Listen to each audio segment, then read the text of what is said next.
Directed by Giacomo Martelli and Emmy Award winner Adam Bernstein, Prime Video's Hotel Costiera is a summary action caper series set around a luxury Italian resort. The premise, which feels something like The White Lotus meets Taken, feels like it had genuine potential to be breezy and diverting entertainment, but Hotel Costiera falls disappointingly flat in nearly every possible way. What could have been lighthearted, true fun is cut down by a thin, unfocused, and half-hearted script, weak characterization across the board, and an absence of the basic elements needed to make the show's premise work. What is Hotel Costiera about? Tony nominee Jesse Williams stars as Daniel De Luca, a former Marine-turned-fixer with a certain set of skills in a luxury Italian resort. Early scenes in the show present De Luca solving hyper-wealthy guests' weird, sometimes perilous problems. The inciting incident is a search for the owner's daughter, Alice, who has mysteriously disappeared.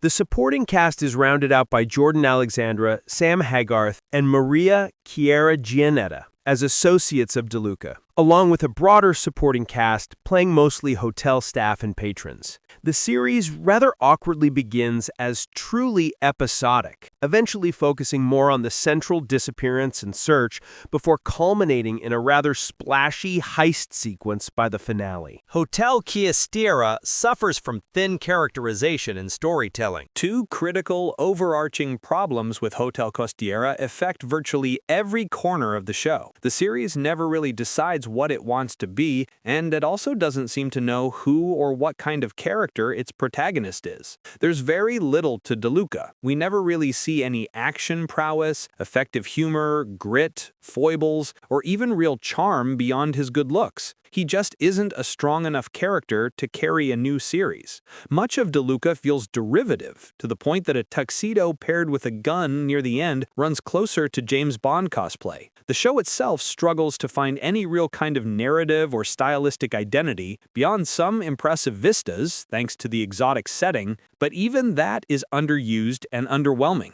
In the earliest stretches of Hotel Costiera especially, where rich people panic about their bizarre, often quite personal dilemmas that De Luca's entrusted to handle, it's hard not to be reminded of Mike White's zeitgeisty sensation, and to be a bit hopeful we might be in for some fun. Unfortunately, the weird, wealthy characters here just aren't that interesting or well-defined, much less darkly hilarious in that way that has made The White Lotus so singular. Hotel Costiera is an action comedy that lacks laughs and thrills. In an age where edge counts for a lot on television, Hotel Costiera is a show that could have used a great deal more of it. This is one of the most awkward TVMA ratings in memory, as, apart from a few F-bombs here and there that frankly stand out like sore thumbs, the tone of the show runs closer to network TV from 2 decades ago. Hotel Costiera swings at being a brisk comedy as much as it attempts to be an action caper, and unfortunately the series is just painfully unfunny, despite a near-constant smattering of quips and goofy line delivery. Hagarth's British nationality is the ineffective source of one joke that stretched too far, but most of the most groan-worthy moments come courtesy of lumpy jabs at lost-in-translation puns. The first time a character attempts to say the word fuchsia with an Italian accent is quite painful, and it's even worse when it's repeated. The most baffling element in Hotel Costiera is the near-total lack of big action in a series that's being billed as such. There are virtually no true set pieces,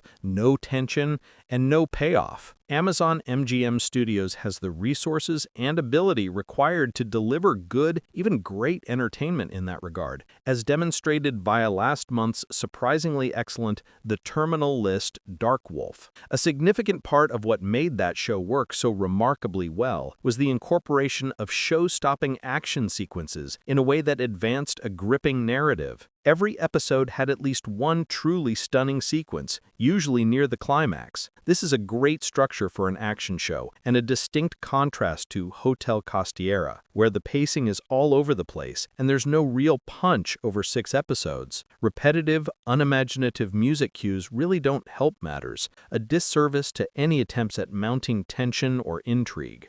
Hotel Costiera ultimately tries its hand at multiple genres without ever fully committing to one. Action, thriller, crime, heist, spy, and travelogue are all flirted with, but it'd be a stretch to truly classify the show as any one of them. At times it feels like a splashy sitcom, except the jokes don't land, and the narrative is frankly a little hard to follow at times, and not in the way you occasionally want. There's a spark of an idea for a show here that really could have developed into terrific escapism. Sadly, the execution lacks impetus and personality, resulting in Hotel Costiera being a surprisingly unremarkable destination. Hotel Costiera premieres September 24th on Prime Video.